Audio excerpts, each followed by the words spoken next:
So the landscape for anybody looking for a job is incredible. I think the only reality check is that people come here with the illusion that Dubai or the Middle East pays insane salaries, and there has been a correction on that.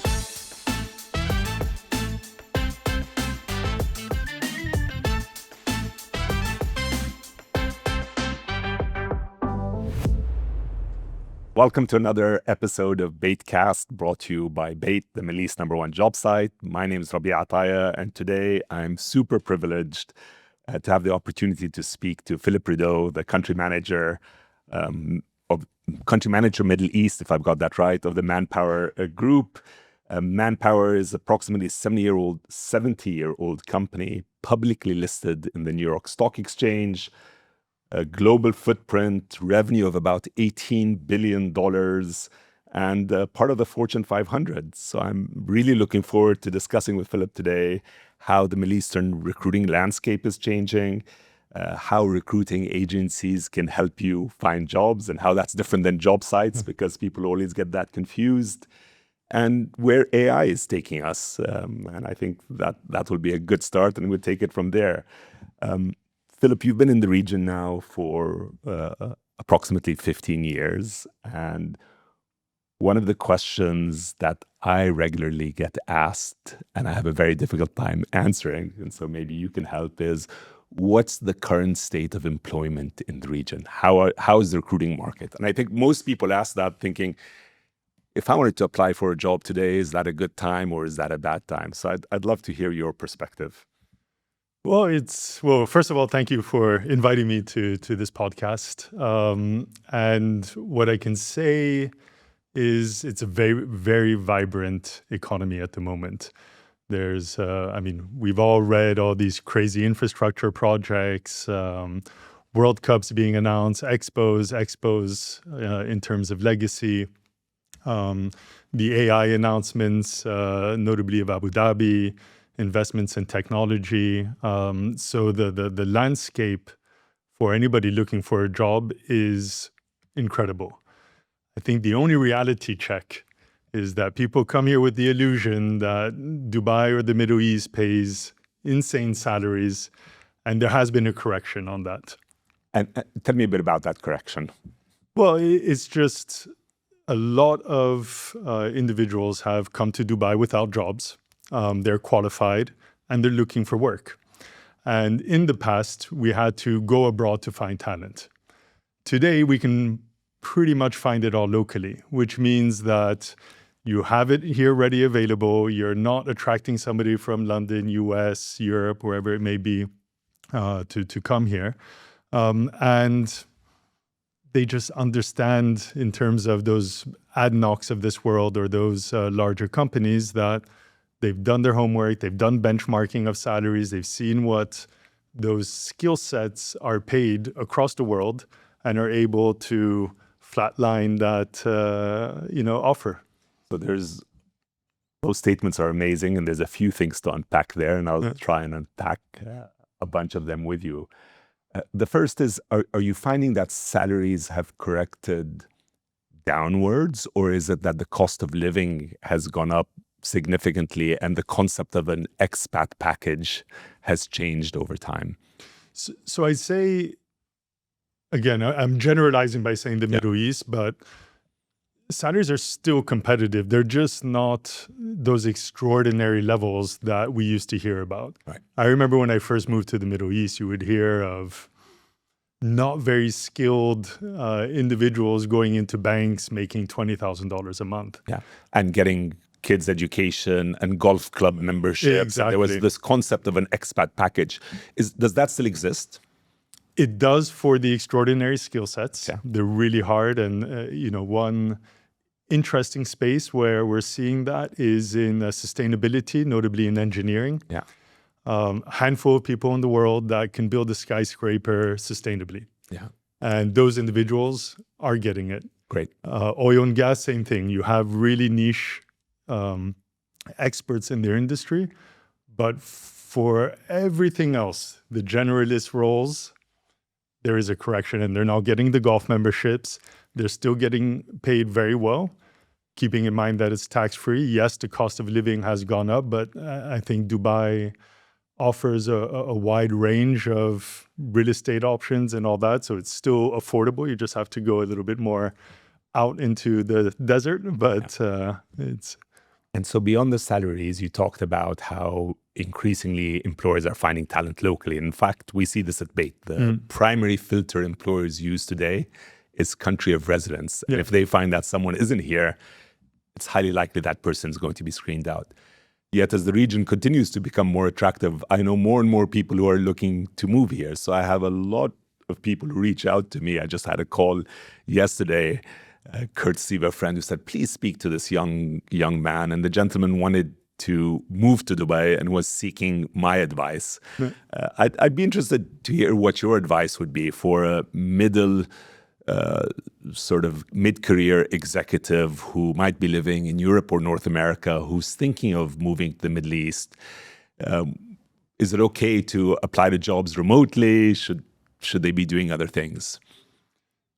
Both scenarios work. I think if you're currently employed abroad, I wouldn't take any drastic actions. I would, do the sensible thing, which is to speak to a headhunter, an executive search agent, really understand the local market. So, again, making sure that the benchmark of salary of what you're currently getting paid, quality of life, matching it with what the UAE or Saudi or whatever country it may be, is competitive to you and is attractive to you. And you go through those traditional routes, right? The websites, the companies of interest. I think one thing that's always helpful is when a candidate does do their research. So they find the companies that they're actually attracted to based on vision, mission, what projects they may be doing, and speaking to the right recruiters to basically say, this is a list of companies I'd be keen on. And so I've heard in many cases candidates saying, listen, I can't really get hold of the recruiting agencies because the recruiting agencies seem to be primarily focused on the demand side of the equation, which is the employers and what they're asking for. So the employers obviously are how executive search firms and recruiting agencies make their money. And as a result, it feels that recruiters are always very focused on what projects they have on hand right now. And me giving a call might not be very welcome or effective. What's your view on that? So if I wanted to reach out to someone in Manpower, I'm sitting in the UK or the US or France and think, hey, I want to move out the region. How do I best go about reaching out to you or anyone else? Tricky because we're guilty of the same, right? It's a market where you're generally supplying to clients' request. You're not so much speccing individuals out. I'd say on the really executive level side, that's a much easier conversation because there's always room and there's always interest on any recruiter to have that type of candidate and to push them out and spec them. If you're not at that level, then it is going to be more challenging. And you do get the feeling, I'm putting myself in the candidate shoes, of being drowned in the world of sending hundreds of applications, not getting any response. You just have to have grit. Yeah, that's my only... Can you personalize a bit your own journey? So I think you came from Europe, ended up in Qatar, and then from Qatar to Dubai. How did you go about finding your role? And then how did you transition from geography to geography? Because that's not an easy task. So, and here's to answer a little bit the question from before, because now that I look back in my past, I might have an answer. It is a relationship-based region. Yeah. And that's how I started in the Middle East. So I, in fact, moved to Qatar to work on a project for then the ex-Prime Minister Hamid bin Jassim. And it was just a 3-month communication job where we were supporting his office with an acquisition that he was planning to do in the US. So this is his $3-4 billion spend in real estate, and we were promoting that whole acquisition in a positive light through local media in the US. In the US. Yeah.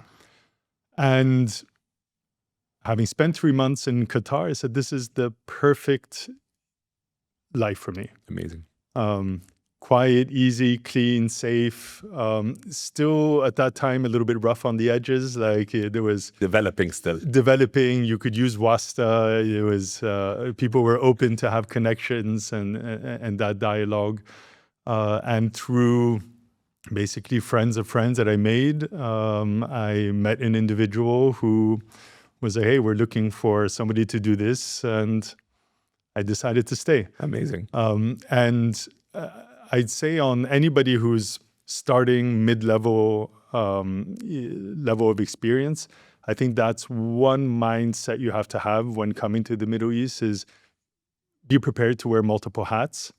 It's a place where you can quickly move, you can quickly progress in your career, but it's about building those relationships, getting your foot into the door, and beyond that first transition. So you came to Qatar on a project, the project through relationships developed into an offer. And then you had your career evolved from there and then ended up in Dubai. Was that you actively looking, or was that also relationships where people are knocking on your door just because you had created a reputation for yourself and were able to do that? So in Qatar, I was working for a group called Fusion Group, and they are basically a holding company that has multiple facets and pillars that they work in, from aviation to company formation. And what had happened is the chairman had the license of outsourcing and recruitment. And again, it's just about being there and having that relationship. I was doing something completely different. Nothing related to outsourcing or recruiting. Nothing related. And you had no experience in outsourcing or recruiting Zero. prior to that. And he just came one fine morning and was like, I have this business. I think you could do something with it. And at that given point, I remember talking to some of the executives. I was like, we don't know how to do this business. Why don't we just find somebody who can? So I contacted Manpower Group UAE and spoke to the then regional manager and said, look, we have this license. Would you guys be interested in taking it over? And at that time, they weren't so keen, but they were excited about utilizing the business as a partnership. So we agreed and we did it. And I ended up starting that business by myself and building it into a fairly sized business, but always kept the relationship with Manpower. And eventually, through conversations, just at the back end of COVID, they, through that talk, they were like, hey, why don't, there's an opening here, and went through the interview process. I'd really appreciate if you can describe the business model of Manpower. I think a lot of people are very confused about the world of recruiting companies. And obviously there's an ecosystem there and companies that do different types of things. Yeah. So you had mentioned executive search agencies. There are obviously recruiting agencies. There are job sites. There are Manpower sort of organizations. So it would be great for you to explain at least what Manpower as a company does, and then we can take it from there. Yeah, so unfortunately, the name Manpower doesn't work well for us in the Middle East. It doesn't reflect what you guys actually do, so that's why. Yeah, so we're, to give you a historic background very, very quickly, Manpower was formed at the back end of the war when men were out fighting, and a lot of businesses needed temporary staffing to support their business needs. So the founders at that time utilized all these household ladies that were free and available to work and utilized them to work. And that's the fundamental of how the business started. Moving to today, we're a multifaceted business, but in the human capital industry. So we are a recruitment agency. Which derives revenue by charging a percentage of annual salaries. Correct. Employers come to you and you don't charge job seekers, because oftentimes job seekers in the region assume that there's some sort of a fee they have to pay. No, and it's important to clarify that. So absolutely not. And that's another thing about Manpower where I think 8 years, or don't quote me on the number of years, but most ethical company. Amazing. So we're very strict on those sort of aspects. But so yes, traditional recruitment, outsourcing, but primarily in this region on that white collar space. So we're talking technical skills in the oil and gas, tech, back office support. And outsourcing where people are actually on your iqamas, but Correct. you place them within the companies and you're paid and then you pay the employee. Exactly. And we then offer a number of sort of talent solution side of the business. So we offer off placement. So when companies are downsizing, we do all that coaching for those individuals who have suffered the loss of their jobs and help them brush up on their CVs, go through that. Interviewing can be challenging if you haven't done it in 10 years. So just coaching them through that and supporting them through that transition, and hopefully. And obviously the companies pay for that too. It's not the individual paying for Exactly.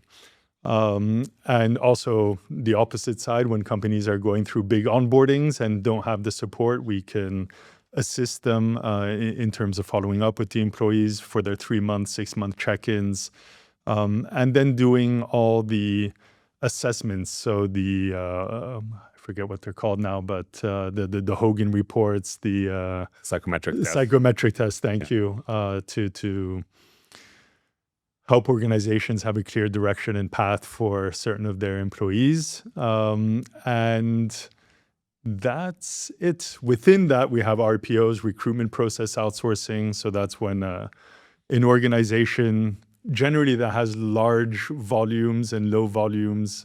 So think of a massive e-commerce site that might need to employ 1,000 people in a month, and then 2 months later, 1 person. They would generally utilize an RPO to support them on that. And then managed service programs, we call MSP, where we sit between the customer and all the service providers within the HR contract staff business. So given that it's a wide variety of services within the context of a very large global organization, and that has had a lot of history. And I guess that gives me 2 follow-up questions, and I'll throw them both out and you can decide how you want to tackle them. One is, when you look at this region compared to your peers within Manpower and the rest of the world, so sometimes there are regions that are slowing down, sometimes there are regions that are speeding up and have very unique facets to them. I'd love to hear a bit about how this region is unique compared to what Manpower is seeing globally. And then I'd love to hear from you, given your history in the region, also over the last 15 years, how the dynamic is changing in the region, or how it's changed since you've been here. So you mentioned one facet, which was we're less interested in importing talent from abroad because there's enough talent locally. But I'd also be curious, what else has changed over the last 15 years since you've come here? And I know that's a lot to unpack, but it's generally, how's the region changing, and how does the region compare to the rest of the world from what you're seeing at Manpower? So the Middle East is a rocket ship at the moment. And even more so now, again, remember I said there was a bit of a correction in the market? Yeah.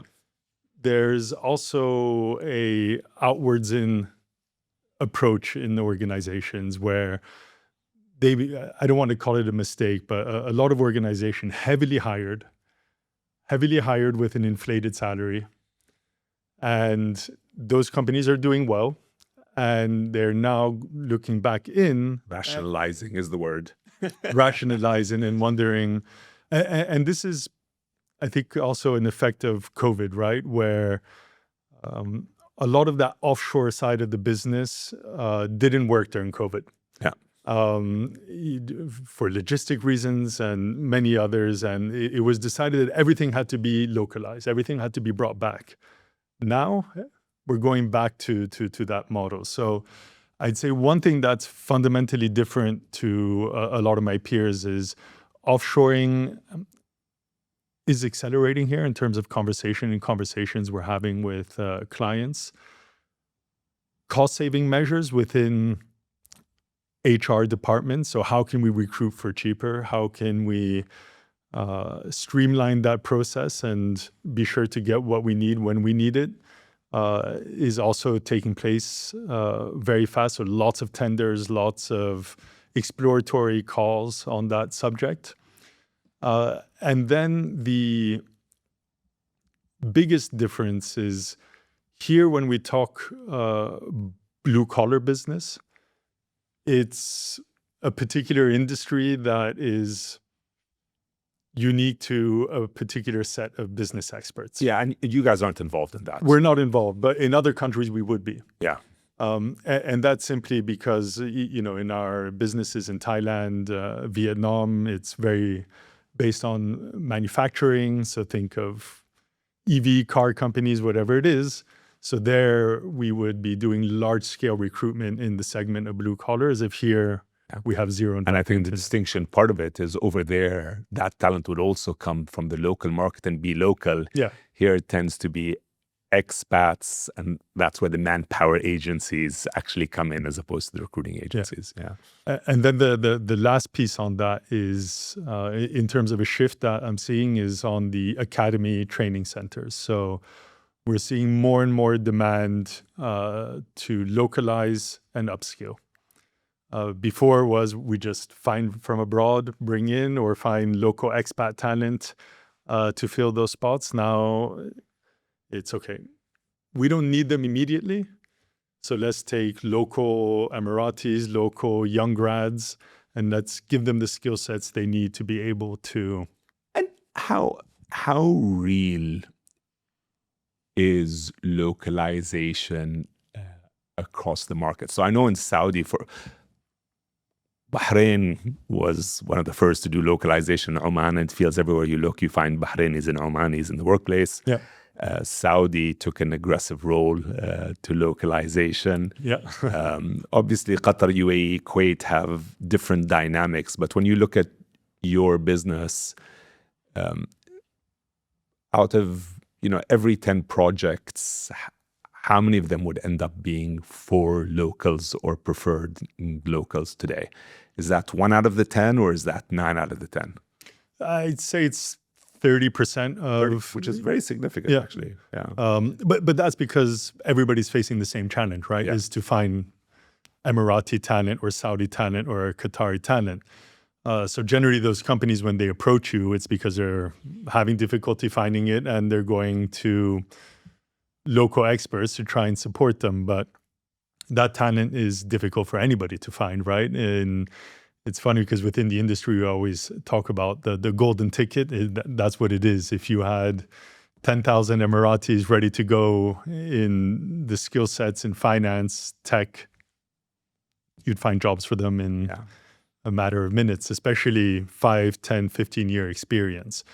There is no challenge finding 5 years and below. It's a more middle career at the right salaries, it feels like, because part of it is a lot of the middle career guys are paid extremely well within a few organizations, and it's out of the budget for a lot of other people sometimes. And we see that notably in oil and gas, right, where the ADNOCs of this world are paying great salaries, great benefits. They're super comfortable. They know what they're doing. Convincing them to leave that organization to work for a European or a US giant in the industry is near impossible. And one of the dynamics that I've seen change is just the attractiveness of the Saudi market to expat talent in the last... It's growing. Okay, that's growing. It's growing. A lot of people who would not have considered it once upon a time have already moved there. It feels that's so Saudi is still in an interesting space because they still have a slightly inflated salary range. So if you are a good talent, you can get paid very well in Saudi on the right projects. So that and add the fact that they recently announced it's official, I think, right? The announcement of alcohol in Saudi. I saw it come out as though it's official, and then I saw it officially denied. So I don't know. I guess we'll see when time comes, but it looks like things are moving in that direction. So that's going to open it up even further.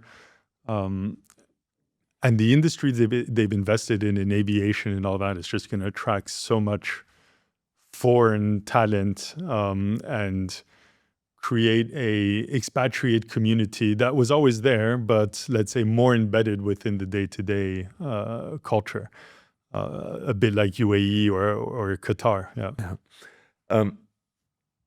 Tell me a bit about also, I think in the 15 years that you've been here, women in the workplace, have the opportunities and challenges changed? I mean, for one, 15 years ago in Saudi, for example, women were hardly present in the workplace, and that's obviously changed. But I'm wondering if you're seeing broad themes, whether it's in pay or the attractiveness of the workplace or the demand. So I'll speak for the UAE. They've done a phenomenal job across the board, both in private and public sector, in offering employment opportunities to women. And now when you go visit office, it's really down the line 50-50. And if they're not, they're actually thinking about it and having conversations about how can we create more diversity within the business. So Saudi, I don't have much insight on it to be like, employers that we're speaking to are asking for female candidates. So it's a less taboo subject than it was in the past. I think there's still, again, I might be wrong, but there's some constraints within certain businesses because they need to have the right infrastructure in place to have men and female workers. But as a whole, the conversation is much more open. Yeah. I want to jump back a bit to your model. So you guys deal with a massive volume of job openings, whether it's in the region or globally. And obviously, you deal with massive volumes of applicants. You advertise those jobs in lots of different places and get a tremendous amount of people applying to you. From a candidate perspective, so let's say I'm a family friend and I call you up and I say, listen, I'm thinking about a job change and I know you guys have thousands of jobs advertised right now. I don't want to just apply and get lost in the clutter. Can you A, describe what happens when I do apply, and then B, what can I do to stand out when I do apply? Because, particularly in the region at Bayt, we know the average applicants per job are over 1,000, and we always compare that to Switzerland, where it's 2 applicants per job, most of Europe, where it's 30 applicants per job. Here, we're getting the whole world applying, and with that, there's an increased frustration from job seekers. So maybe if you can explain the process of where do these applications go when you get them, how do you deal with them, and then if I wanted to stand out, how can I stand out? Okay. There's a lot to debunk there. So the first message, and this is to applicants, is please apply to relevant jobs. Yeah. So a lot of it is the spray and pray. That's exactly. And they have no qualification to have put that, upload the CV to that job. And that makes everybody's life difficult. And it makes the actual applicant who is qualified sort of drowned in 1,000 CVs, like you mentioned. How do you stand out? Well, the first thing is making sure that your CV is compliant. So what candidates need to know is it's all about key searches, let's say nowadays. So your CV is going to go into a database. The information is going to be extracted. And a recruiter is going to be checking 10 years experience and put keywords for that particular job. And the CVs that best match that initial search will pop up. Right.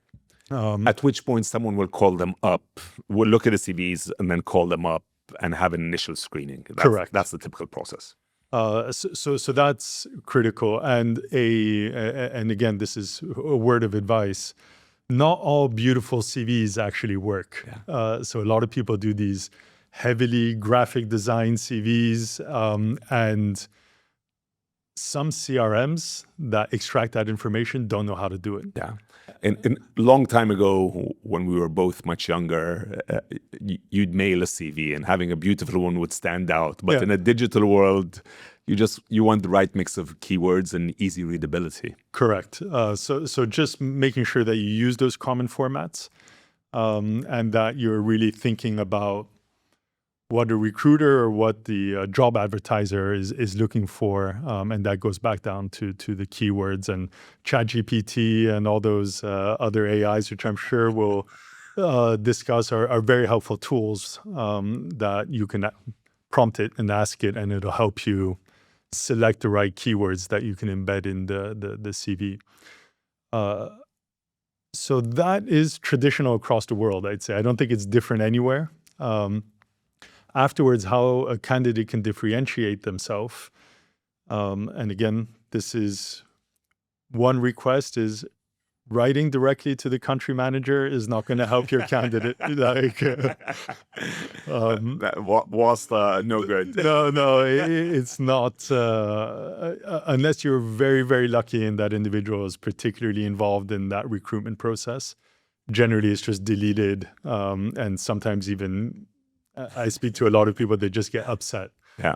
However, if you do your research using the appropriate tools, and you find the actual project manager or the individuals who you would in theory be reporting to, those are much better actions to be taken, because not only have you done your research, if you're good at your research, you're contacting the right person, and you can share the CV, and that will put a little spotlight in you, because the chances of that individual not responding to you are high.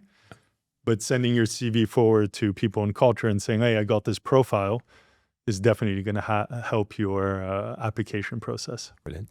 So I guess the groundwork is have a great CV, apply to a job that's relevant. Yeah. And then if need be, you can reach out to the organization to find the right contact person who's responsible to give it a little nudge and to show you have special interest in the job. Do you recall, and I know this might be a tough one, but anything in the last 5 to 10 years where someone really did something extraordinary to get your attention and to stand out from the masses of applicants? So I had a candidate, and this was not for an internal role. She just showed up. She came from France, and sat in our office lobby and waited there.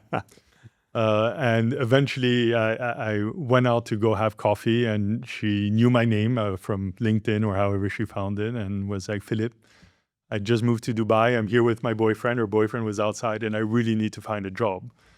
I only have, I think it was like 6 weeks left of like savings to stay here, and anything. And I was like, is anything really anything? And she said yes. And I think within 48 hours, we found her a role in a boutique in one of the luxury shop, I think Christian Dior or whatever it was. And that was just a Amazing. Prepared person who had the grit. And I'm not, saying everybody show up in the office tomorrow. Or you'll have a line of 1,000 people. Yeah. But I had the right expectations. I've had the same scenario with delusion.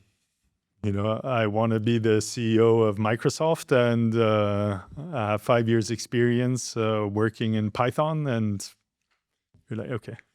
You're not there yet. You're not there yet. Yeah. Part of the job of recruiting agencies is obviously to find a hard skill match. Yeah. Which is to say that, okay, you ask for someone with 10 years experience of a particular skill set, but part of it is obviously doing a cultural fit, which is, would this particular person work in that particular organization? To what extent are you able to assess that, and how? So when you hire a new recruiter and their job is to help fill a position, how much do you depend on their ability to spot the soft skills of the talent that they're interviewing? So it's a great question because it's something we put quite a lot of effort and pride into it when interviewing for resources or recruiters. And I guess the first way you understand it is if they understand the culture that they're in presently, right? So who is Manpower? What are our values? What do we stand for? And fundamentally, if they understand that, that's already not too bad, right? Yeah. And more than it is the candidate, is understanding the client's needs and understanding the client's values. Yeah. So I think that's the second aspect where you have to have somebody who has good personality and also just understands business as a whole. So some organizations just want cutthroat, others culture is super important.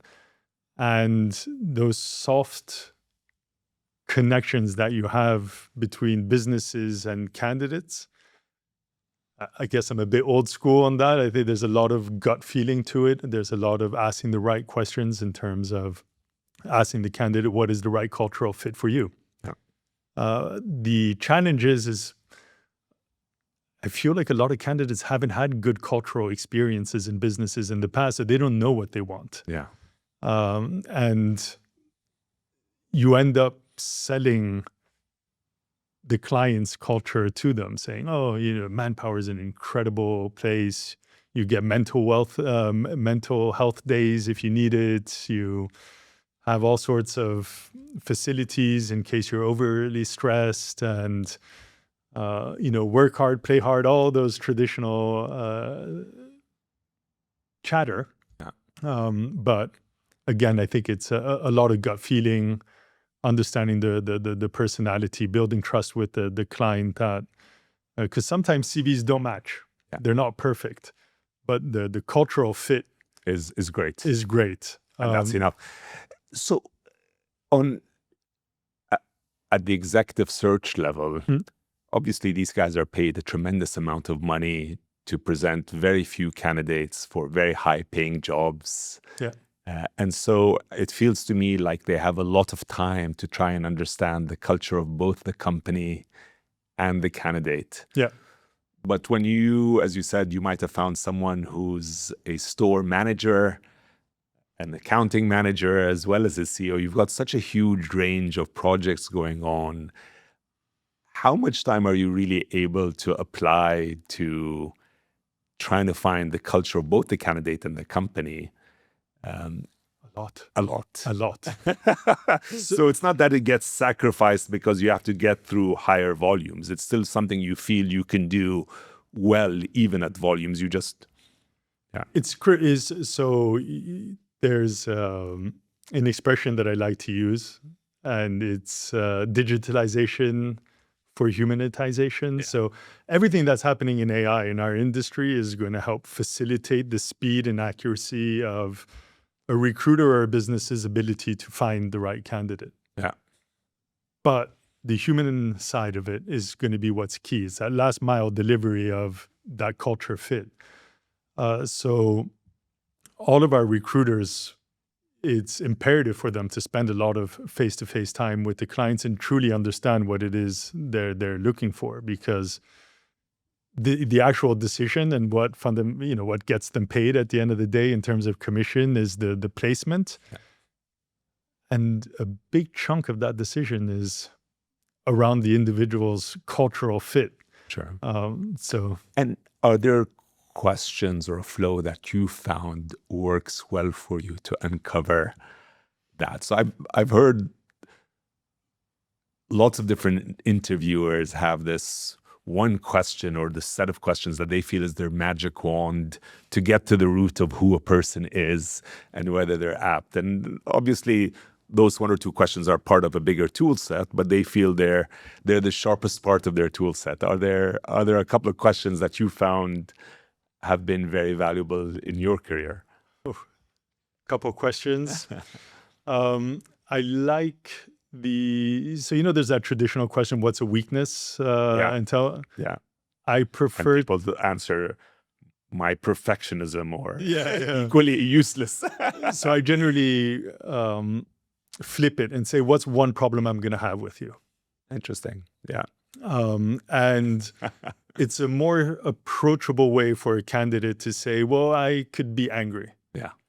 And if you ask it in that way, with the note that this is for me to prepare in case I do hire you, what I need to be prepared for, because there's always something you need to be prepared for with a person. So that's one question. The Peter Thiel, so this is not mine, his interview question, which I like to use sometimes, is what's one unconventional truth that you believe in but nobody else does? And I think that's an interesting one because it's super challenging. Most people will bring religion in. And then when you ask them to bring it into business context, you can really see how much they know about that business that What they're their going. curiosity is and how much Correct. they brought up. Yeah.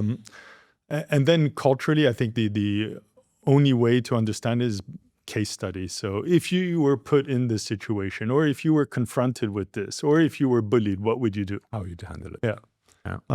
But again, going back to the answer, it's really about spending as much time with the customer as possible. You'd be amazed at how many recruiters don't go to the office of their client.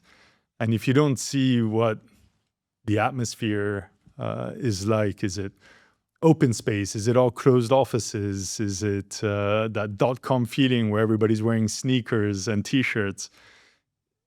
It's helpful to get an idea of what the right candidate looks like for that organization.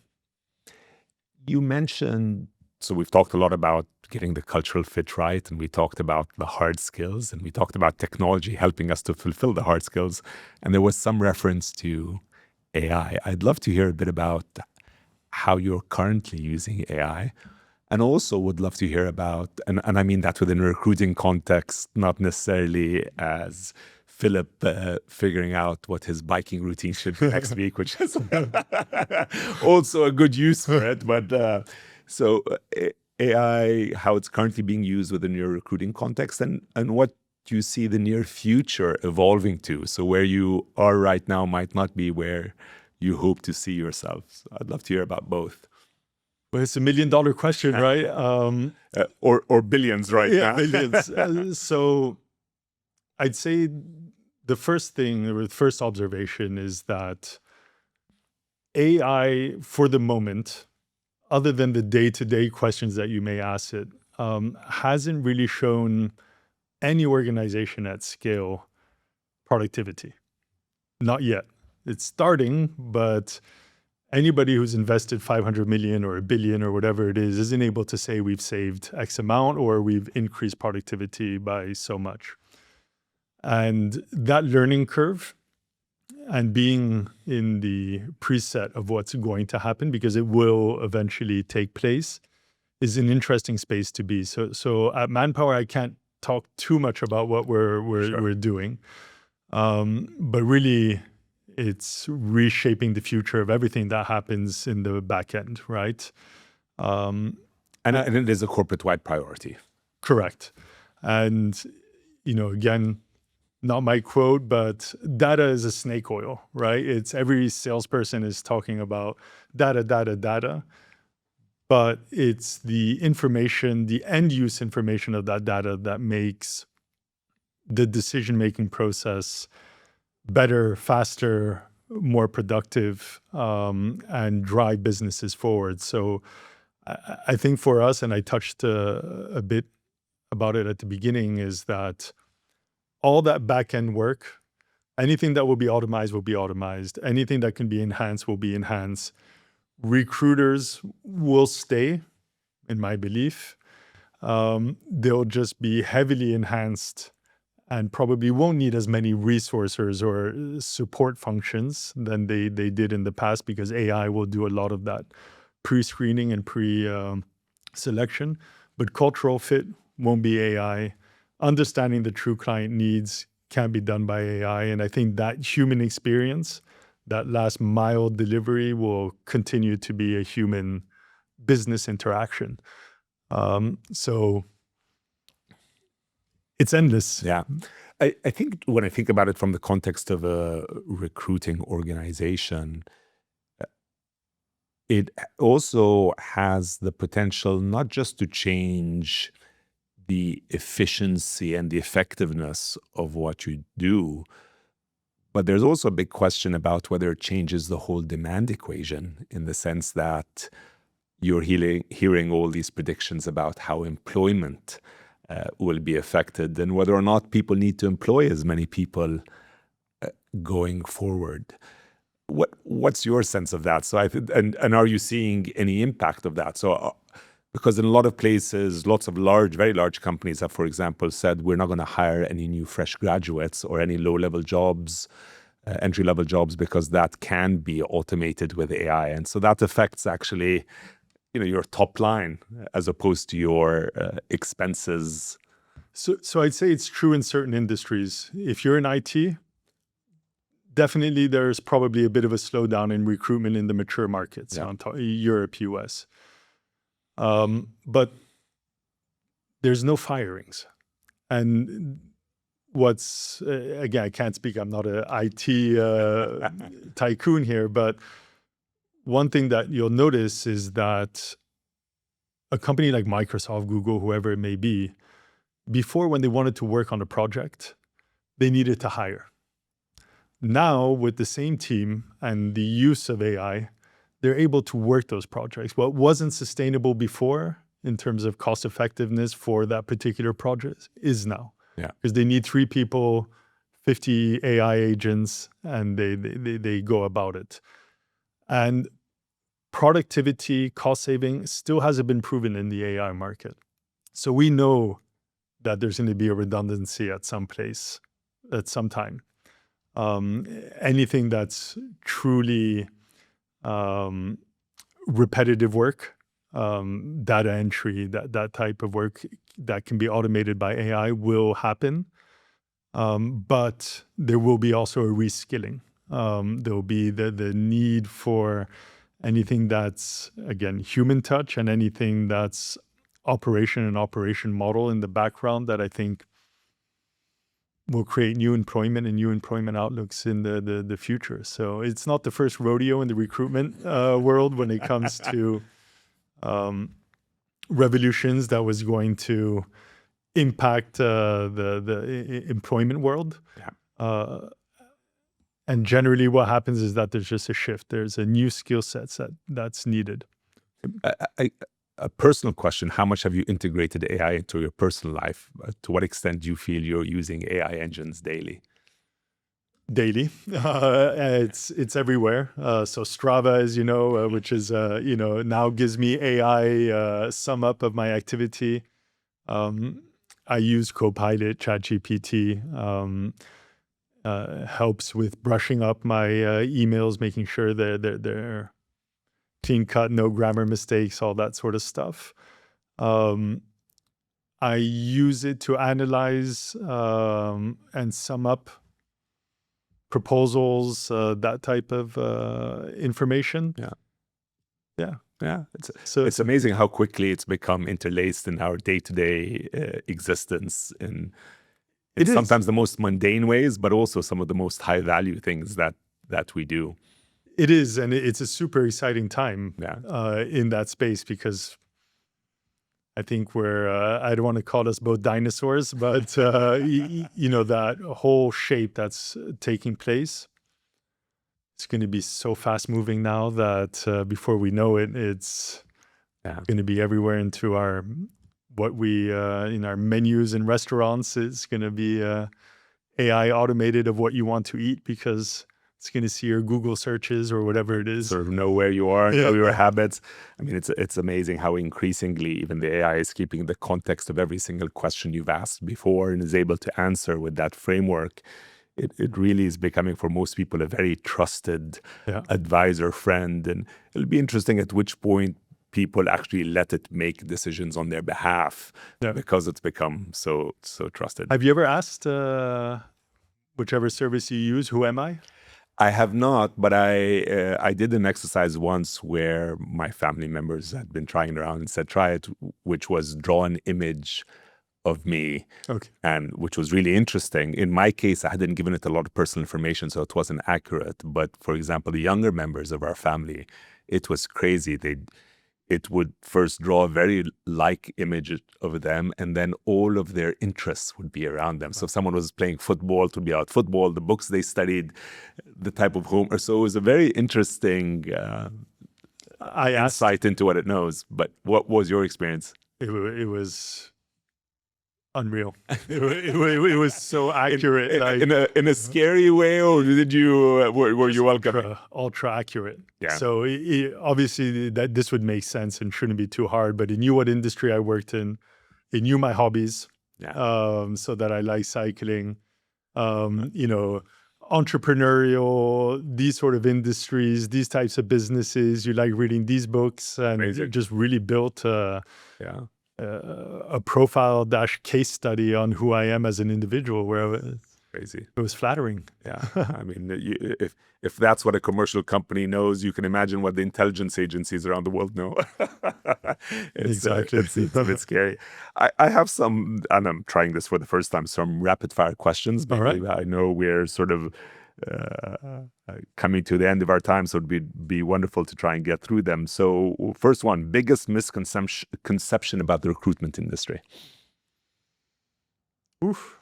And maybe that's not a quick fire question. No, I know. I'm trying to think what it could be. I don't know how to answer that, because I'm trying to think what. For me, it's pretty logical what a recruitment agency is. So. I think with us, with the job sites, we always have so many misconceptions about what we do, where people assume we make money from the job seekers, or that we are the intermediary. So we get a few of those. Remote work, here to stay? No. No. Gone already, or fading? Fading. So I know it's rapid fire. Remote work, yes, on offshoring into expert geographies. Let's just put it that way. Remote work, the 2 days a week, I think, is dying. And that's it. Yeah, time to come back to the office. Correct. Yeah. COVID's over. Yeah. Work. Expat packages, thing of the past or a continuing theme? In between. Yeah. Okay. AI and recruiting, revolution, evolution? Revolution and eventual evolution. Yeah. All right. LinkedIn, friend, enemy, or frenemy? Friendemy. Phone interview, in-person interview, or video interview? In-person interview. In person. Still interesting. Most difficult role to fill in the region right now? Sustainability. High-level construction sustainability, and in the mining industry. Interesting. And sustainability, even with what's going on in the US, continues to be a theme, because it feels like a lot of these themes about the environment and sustainability are under political pressure right now, but you feel in the region there's still demand. Still very big demand, yeah. Yeah. Country in the MENA with the fastest growing hiring demand? Saudi. And biggest productivity hack? Biggest productivity hack? Probably ChatGPT. Filip, it's been an amazing pleasure to sit with you today. I've really enjoyed this.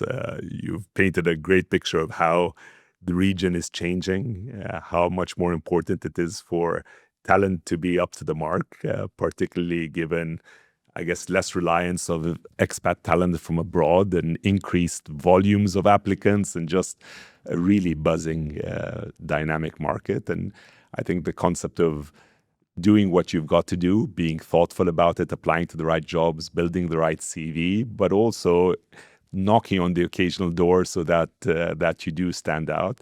And then not expecting that the streets are lined with gold. While things are great here, you still have to put in 100%, yeah. a lot of hard work, but the rewards are still there, and this region continues to be dynamic and great. It's the most vibrant place to be if you're looking to work and accelerate your career, for sure. Brilliant. Thank you so much again. Thanks, Thank Filip. you. Take care.